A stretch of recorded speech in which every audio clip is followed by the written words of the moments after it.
This is a video that will accompany discussion 1 in module 1 for week 1.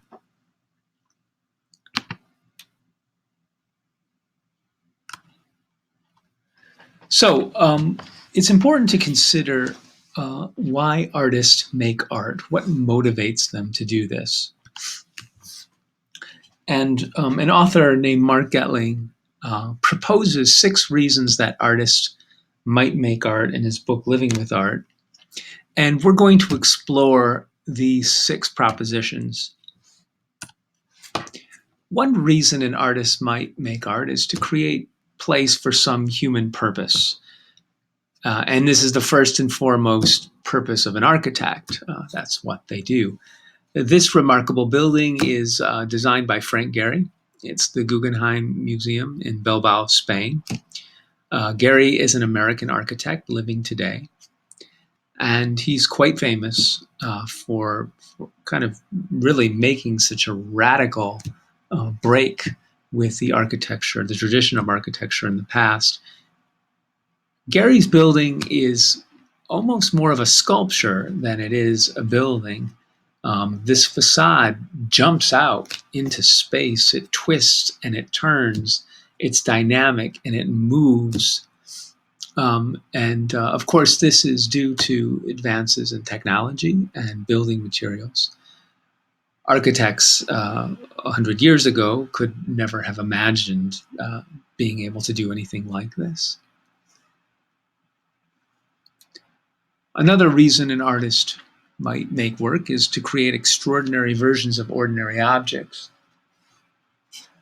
Typically, people may consider art as sculpture and painting and just visual and not functional. But this isn't true. Art can be functional, and here's an instance of that.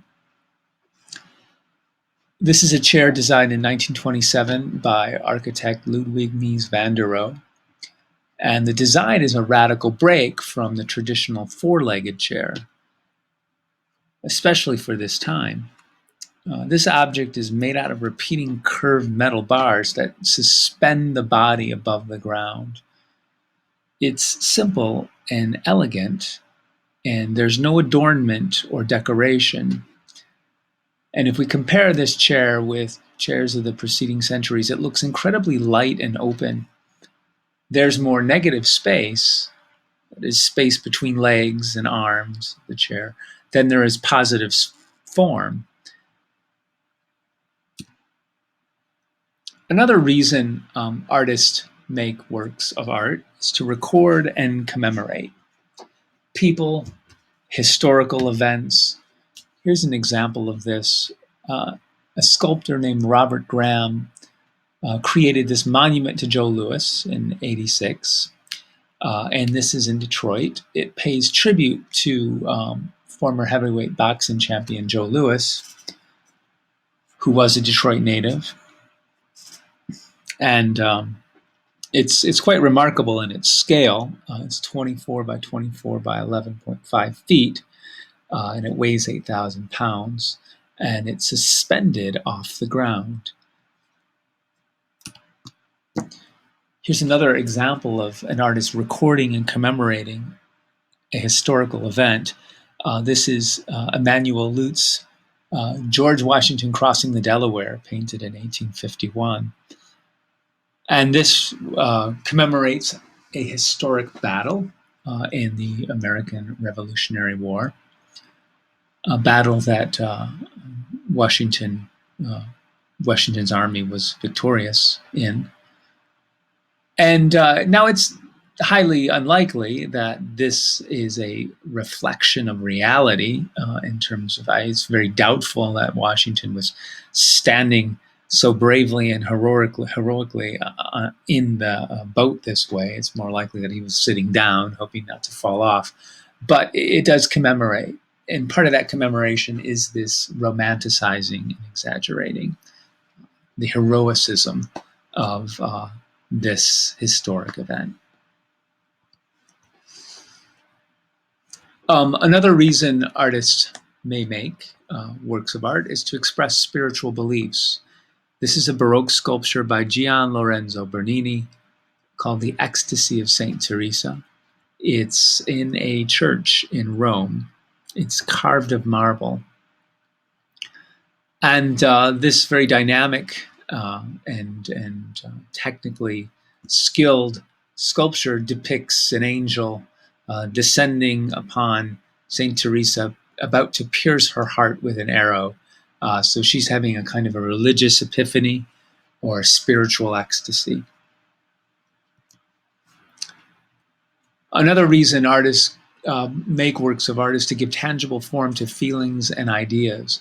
This is an example by American painter Kerry James Marshall, and it's owned by the Museum of Modern Art in New York.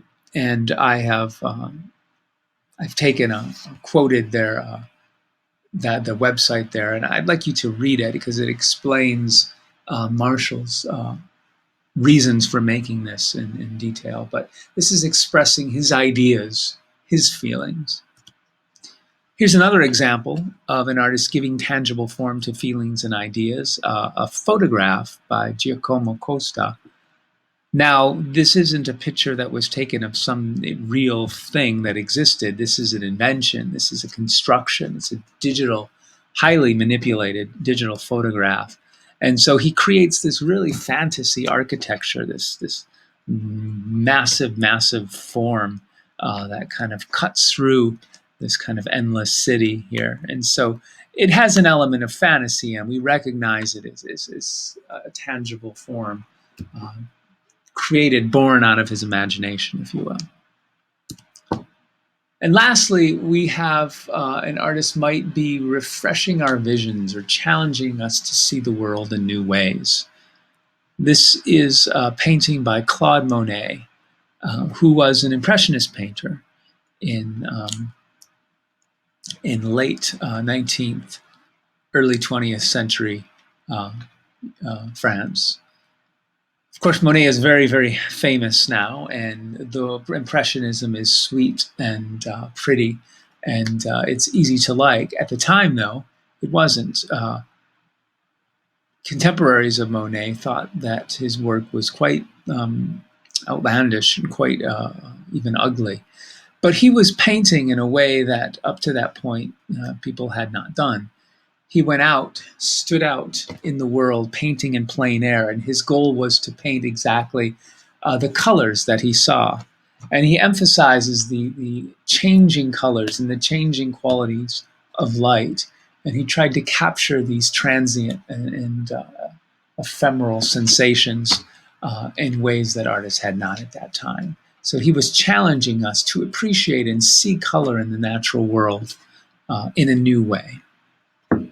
So I hope that helps you with your discussion.